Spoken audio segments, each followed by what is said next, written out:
तारीख पर अप्लाई करथिबा हिताधिकारी को केबे मिलिबो टंका। या छड़ा जो मानकु 1 टंका लेखा न मिलिछि अकाउंट को प्रथम किस्तिर 5000 न आसीछि सेमानकु मध्य केबे मिलि पारिबो टंका।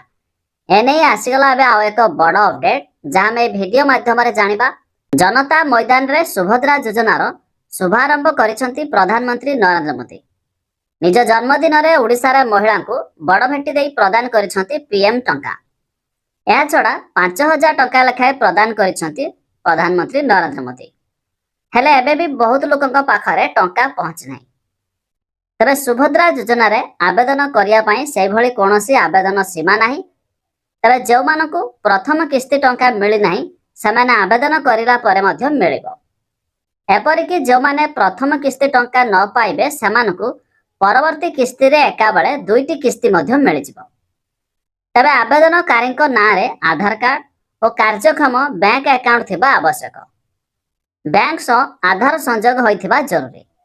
ता सहित हिताधिकारी मोबाइल नंबर मध्य आधार कार्ड सह लिंक होइथिबा आवश्यक।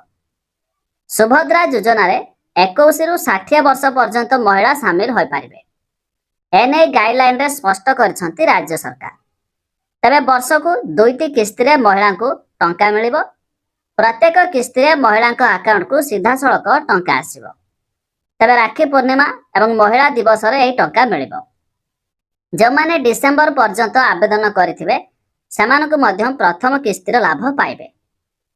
तबे जो महिला खाता को प्रथम किस्ती भाबे 5000 टंका आसीछि सेमाने द्वितीय किस्ती भाबरे मार्च 10 रे मध्य टंका पाइ पारिबे। तबे जदि आपण माने एपर्यंत आवेदन करि नाहंती तबे आपण चाहिले जनसेवा केंद्र मो सेवा केंद्र को जाई आवेदन करि पारिबे। आ आपण भी प्रथम किस्तीर टंका पाइ पारिबे।